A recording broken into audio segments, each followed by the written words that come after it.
Hey, my name's Mark. We're here with Justin. Justin's part of the sales team at Tower. You've been here for 6 years. You started off in a technical role, and now you're in a role where you're selling our software. And we're going to talk today about our gift shop software. Now, this is software, Justin, that's developed specifically for gift shops in Australia and New Zealand.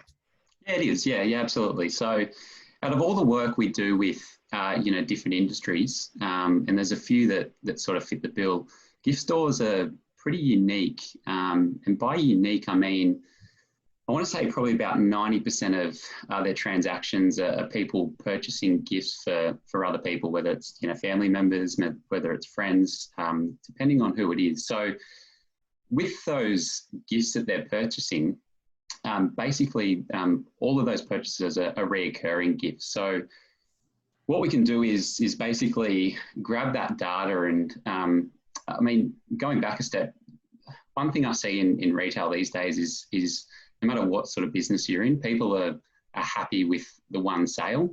So, Johnny might come in and spend $100 and the owner of the business will, pocket that $100 and be stoked with that. Whereas they're not really doing anything to potentially get that customer back. So if we pause there for a second and just think about this. Because the reality is we've got gift shop owners who are looking at this video saying, why should I think about this software versus these other programs over here that are just general point of sale? What's special about this gift shop software? Now, I know you're heading us down the path and talking about helping to bring customers back for that recurring business.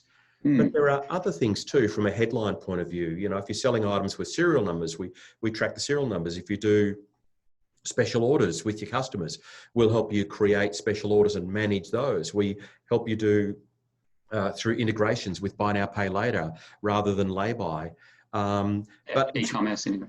Yeah, e-commerce with Shopify, for example. But it really is this stuff where through our work with hundreds and hundreds of gift shop owners, we're built into the software and continue to build into the software facilities that are really unique to these types of businesses. So you want to, I think, show us some of those things in the software. Yeah, correct. So I'll start with the marketing side of it, which I've just basically touched on. So one thing is obviously, as I said, the nice screen. I like the images you've got there. That makes it easy if you want to sell by those touchscreen buttons. It is, yeah. So this is a mixture of images and text, or you can obviously have the images by themselves or the text as well. So as I said, the one way to leverage and maximize the opportunity. So, I touched on before, Johnny will come in and purchase the birthday gift for his wife. Yep. And you might potentially never see that customer again. Now, that purchase that happened, a year ago, that can potentially turn into, 5 or 6 purchases throughout the year, because Johnny's got a wife that he needs a gift for. Johnny might have a daughter in that time that he needs a gift for. He might have his brother's daughters that he needs gifts for as well. So all of a sudden that one purchase has then turned into, potentially more down the track. So you're saying look at the lifetime value of a customer rather than the single purchase value of a customer. Yeah, exactly. Yeah, because, retail these days, it's all about trying to bring the customer back sooner and get them spending more with you rather than someone else. So, there's a couple of ways to do it, and this is one of them. Offering loyalty is obviously another thing that we'll touch on in a sec. But if I click on this customer event, so we call it events because they are events. So depending on what event it is, whether it's a birthday or whether it's an anniversary or whether it's a child's birthday, whatever it might be, you can quickly and easily go into there, and you'll see here when I search for my name. Yep. A year ago, I came in and purchased a birthday gift for my wife. But a year on, I've now got 3 different events in there. So I've had a baby in that time that I need a baby gift for each year.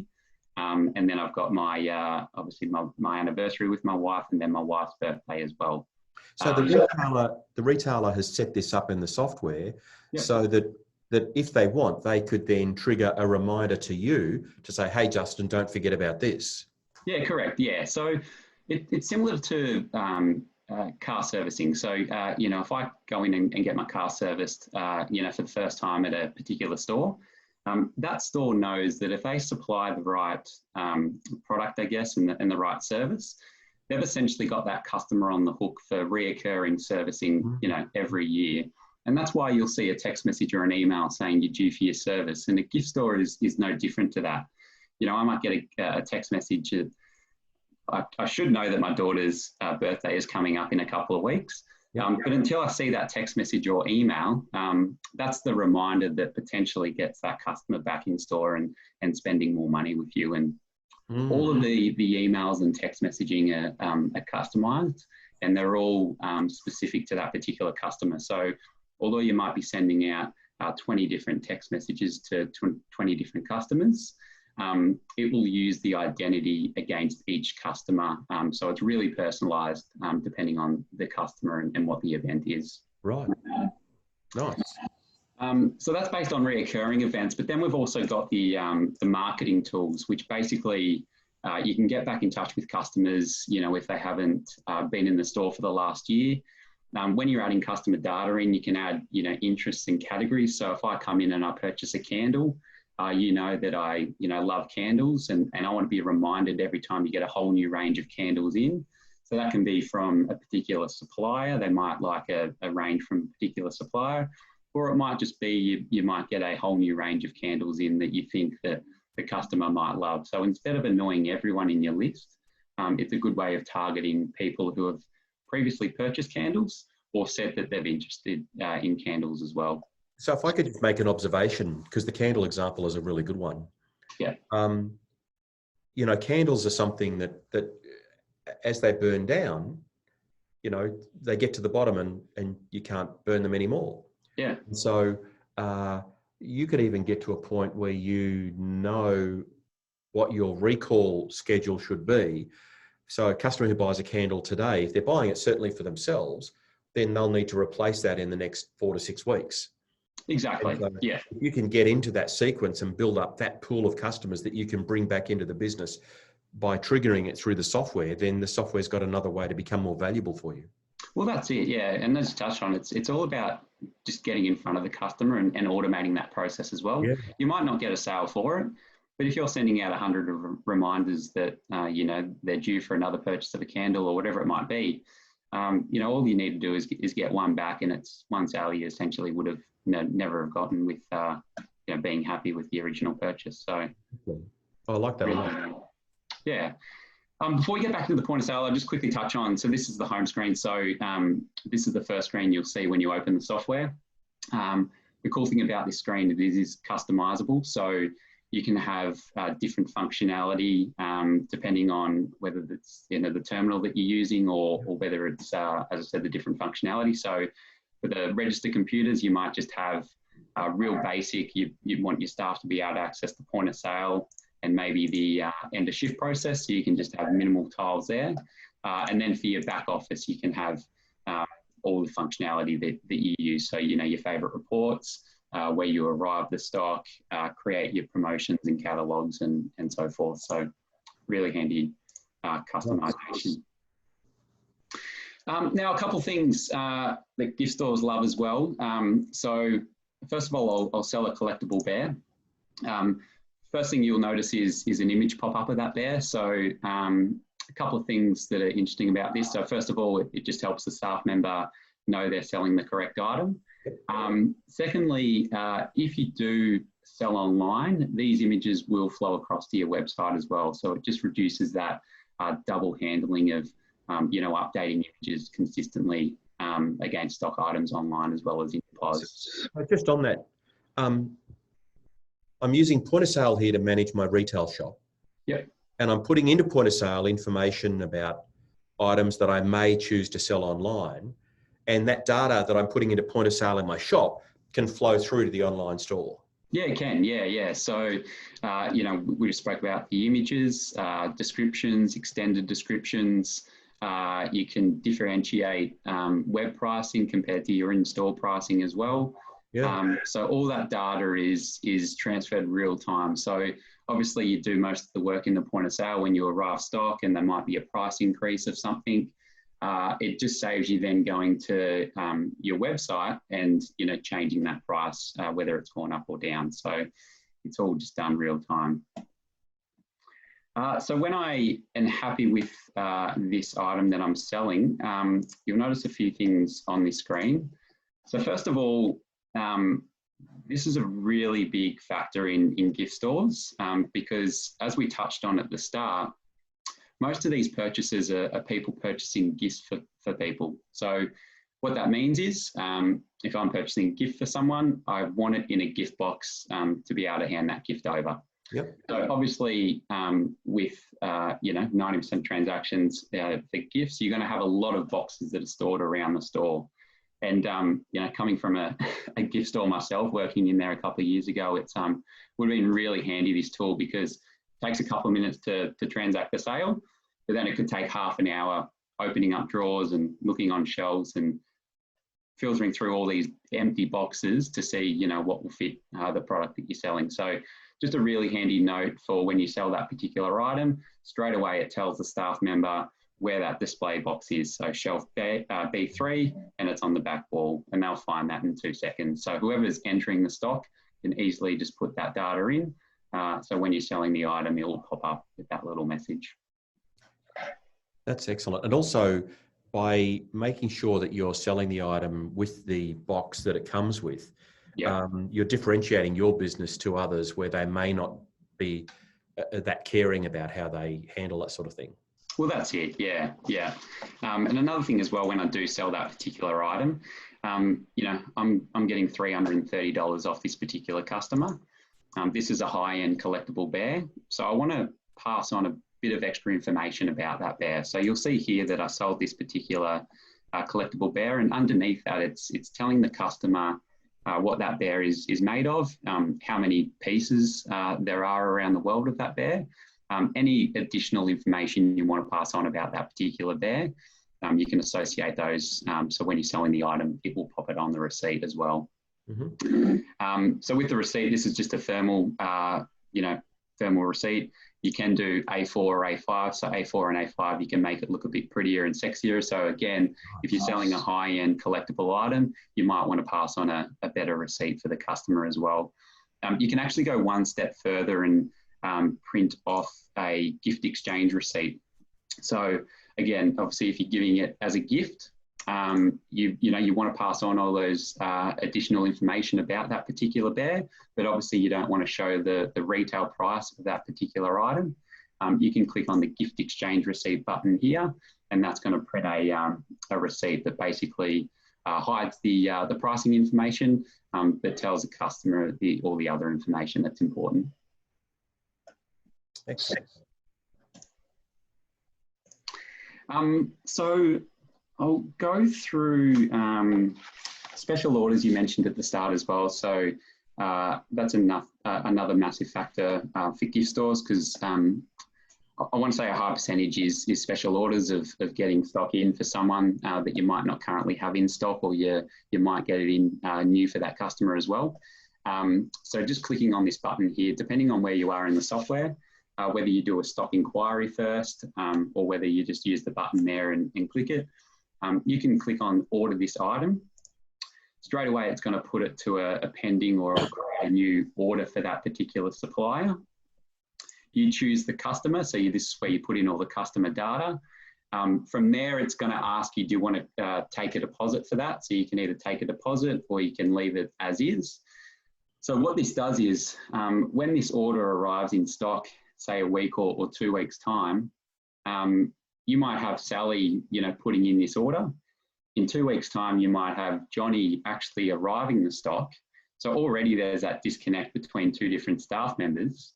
But Johnny's going to get a notification that this order or this particular item is an order for Mr. So-and-so. So one step further after that, that can notify the customer via text message or email that their order has arrived in stock. And then if you do price labels, we can actually print a price sticker with those customer details on it as well. So again, if you've got a different staff member labeling the stock for that particular order, they know to put that aside for so-and-so. Really handy tool. Look, you mentioned the integration. So you can see here on the screen, we've got the Zip Pay integration. So the system does handle lay-bys really well. But we've obviously got the Own Now, Pay Later integrations as well that we think might replace a lot of the lay-bys. So Zip Pay, we've got Hum, We'll connect to your FPOS terminal as well to reduce human error in that and speed up the transaction a bit as well. And then obviously we spoke about the e-commerce integration earlier as well. One of the things that I'd like to touch on is the loyalty side. So, you know, I've got an example here. So a customer makes a purchase. In your case, you use the bear, but this is an example that I've got. So yeah, exactly. You've got bonus cash on the bottom of this one here. Yeah. It says Tower Store VIP card, the VIP club. And so people who are using the software get to call it whatever they want. In your case, it says bonus cash. Yep. They also have some settings where they can determine how much value is put on the voucher based on what the customer's purchased. They decide when the voucher is going to expire, and they also decide what the voucher can be purchased or spent on. Yeah, correct. So the beauty of this is, let's say you've got a gift shop in a high street situation. Someone's rushing in to buy mum a birthday gift. They rush in to grab the gift, and they get this voucher for $3.29. Yep. And this may be somebody who doesn't live locally, and they're not likely to be back in the shop ever. And so if it's a guy, they're more likely to want to spend that $3.29 on something. We know that from all of the vouchers we've looked at. If it's a lady, they're probably going to hang on to the voucher and hope that they get back to the shop. Yeah. Now, we see on average around 19 to 20% of the vouchers that are handed out are redeemed. And in more than half of the cases, the vouchers are redeemed for purchases of greater value than the original purchase. So in other words, they absolutely drive customer engagement. They drive basket depth. They drive visit efficiency. So a shopper who's in the store once only may end up using vouchers a couple of times to buy 2 or 3 more items. And so it becomes more valuable for the business. So to get this voucher, I haven't had to sign up for anything. I don't need a card. I don't need to hand over my blood type or driver's license or anything like that. I'm getting this value, and it's encouraging me to look around the shop to see what else it is I could buy. And so it's a really, I think, a fresh approach to loyalty. But if a gift shop doesn't want to do that, if they just want to go with a very traditional points program, they can do that too, can't they? Yeah, they can. Yeah. So there's a couple of ways, 3 or 4 ways actually within the software to offer loyalty. As you touched on, the vouchers are certainly the more popular option because, as I said, you can format the receipt or the voucher. So, as you touched on, this wasn't assigned to any particular customer. But going back to the original point about, grabbing that customer and basically, marketing out based on that and getting those reoccurring purchases, it's a way, these vouchers are a way of enticing customers to hand over their details, because as you can see here down the bottom, it says, hey, if you want to sign up to our VIP club, you'll get bigger vouchers from here on in. So it's a really good way to entice people to hand over that data. And that way you've got it for the marketing purposes as well. Also, you touched on the when they get redeemed and how often, the time frame they do redeem those. People think of loyalty as, customers coming back and spending, money with you, whether it's every week or every month. But as you said, even if you're in a touristy town where you get a lot of tourists going through, you can still hand out these vouchers. And as you said, the people are going to straight away look around the store to see what else they can purchase for whatever it might be, because they've got $3.29 to spend. So to sell you, handing over an order and receipt, you probably would have never have got it. So really good tool.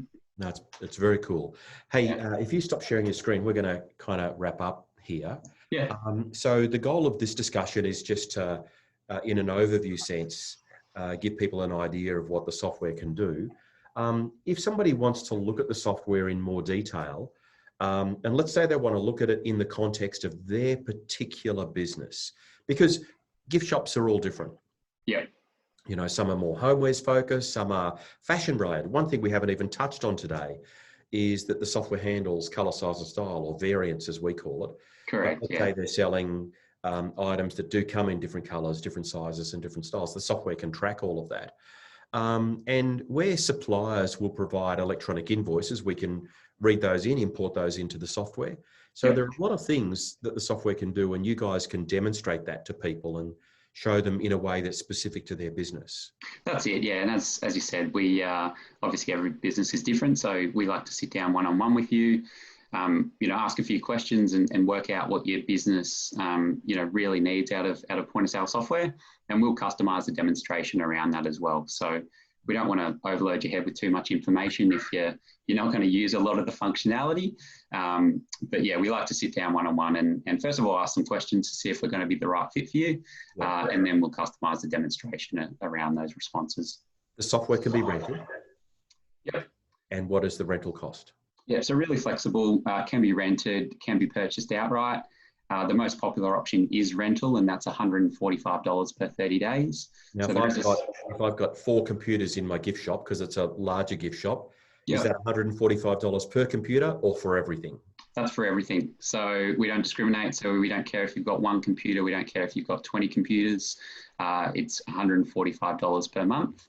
There is a small onboarding fee. So basically, in that fee, we'll train you one-on-one as well.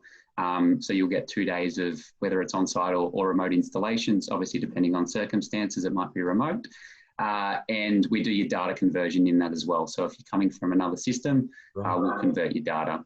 But back to the rental price, everything is inclusive of that. So everything that I've touched on today and demonstrated, you get unlimited support calls, unlimited one-on-one training, and all our software enhancements that we come out with throughout the year. All right, Justin, thank you. If people want to see the software, they can reach out and contact the sales team. Yeah, absolutely. Justin handles sales for us in Queensland, Western Australia, and Northern Territory. Yep. So he can organise it in those locations. We've got other guys in other locations. And thank you very much. No worries.